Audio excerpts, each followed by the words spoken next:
अस्सलाम वालेकुम नाज़रीन, welcome back to my YouTube channel. दोस्तों, आज हम बात कर रहे हैं हमसफर ड्रामे की वो प्यारी सी बच्ची जिसकी कम उम्र में ही नाज़रीन के दिल जीत लिया। जी हाँ, बात हो रही है सारा काशिफ राजपूत की। सारा काशिफ राजपूत ने मशहूर ड्रामा सीरियल हमसफर में हरीम का किरदार अदा किया, जो खिज़र अशर की बेटी थी। ये किरदार माहिरा खान और फवाद खान जैसे सुपरस्टार के साथ होने के बावजूद सारा की मासूम अदाकारी और जज्बाती एक्सप्रेशन की वजह से आज भी याद रखा जाता है। नन्ही हरीम ने अपनी आंखों से ही सब कुछ कह दिया था और यही वजह है कि वो किरदार वक्त के साथ क्लासिक बन गया। आज सारा काशिफ राजपूत ने अपनी 21वीं सालगिरह मनाई और ये दिन इनके लिए बहुत खास रहा। सारा ने अपनी सालगिरह सादगी मगर खुशियों के साथ मनाई। इन्होंने 2 केक काटे, एक अपने खानदान के साथ घर पर और दूसरा अपने करीबी दोस्तों के साथ, जहां सबने मिलकर इनका दिन मजीद यादगार बनाया।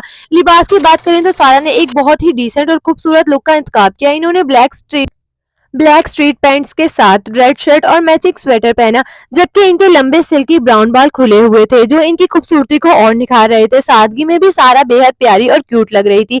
याद रहे कि सारा इस वक्त मीडिया इंडस्ट्री से दूर है और अपनी तालीम पर पूरी तवज्जो दे रही है, लेकिन फैंस आज भी इन्हें हमसफर की नन्ही हरीम के तौर पर याद करते हैं।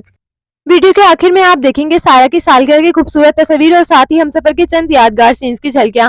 आप सारा को आज भी याद रखते हैं या नहीं, कमेंट्स में जरूर बताएं। वीडियो को लाइक करें और साथ ही साथ चैनल को सब्सक्राइब करना ना भूलिएगा। मिलती हैं अगली वीडियो में, तब तक के लिए अल्लाह हाफिज।